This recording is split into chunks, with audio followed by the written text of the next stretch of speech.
Hello everyone, কাল ছিল Friday, দোকান বন্ধ। তো আমরা হঠাৎ করে প্ল্যানিং করলাম কি আমরা বহরমপুর যাব। এখন আমরা স্টেশনে চলে এসেছি, ট্রেন ধরবো, তো চলো। আর আমরা ট্রেনে উঠে পড়েছি। এই দেখো ফারহান বসেছে জান্নার সাইডে, ট্রেনটা বেশ ফাঁকাই ছিল।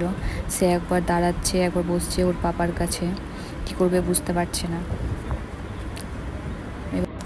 এরপর আমরা ট্রেন থেকে নেমে ডাইরেক্ট চলে যাই সিলেদার, সেইখানে জুতো কেনার ছিল। তো ওর পাপার জন্য জুতো দেখছিল, আর ফারহান একা একা খেলছিল, তোমরা দেখতেই পাচ্ছ, সেও জুতো দেখছিল। আমাদের জুতো কেনা শেষ হওয়ার পর আমরা এই মলে চলে এসেছি। তো চলো ভিতর দিকে যাওয়া যাক।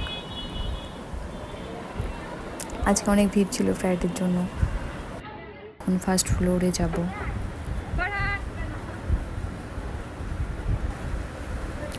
বাজার কলকাতায় গিয়ে সে একটা পুতুল দেখছিল, যে পুতুলটা নিবে। তো তার পাপা ওকে ওখান থেকে নিয়ে গিয়ে ওর পাপা ওর জন্য ড্রেস দেখছিল, আর আমি ওর পিছন পিছন যাচ্ছিলাম। তো চলো দেখি। তারপর তার খিদে লেগে যায়, তাকে আমি একটা চিপস ধরিয়ে দিই। সে চিপস খাচ্ছিল আর একা একা ঘুরে বেড়াচ্ছিল, হাঁটছিল ওর পাপার পেছন পেছন।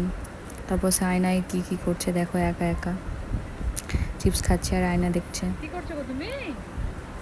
চিপস খাচ্ছো?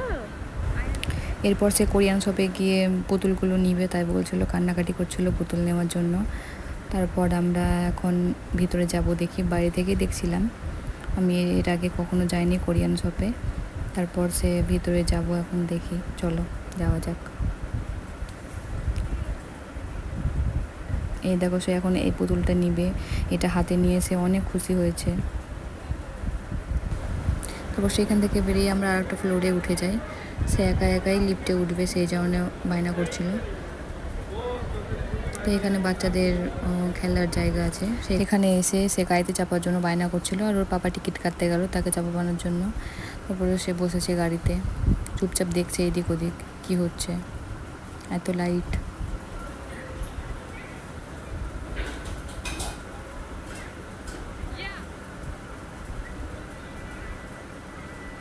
এরপর দেখো সে একা একা কি বকছে।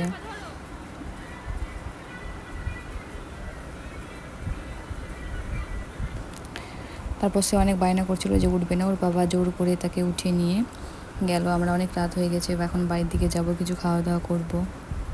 তো চলো যাই। এরপর আমি ফার্নকে নিয়ে বাইরের দিকে চলে যাই।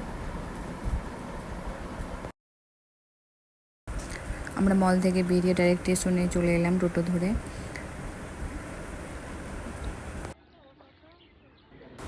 তো আমাদের দেখো টিকিট কাটা হয়ে গেছে, ওরা দুই ভাই আগে আগে হাঁটছে আর ফারহান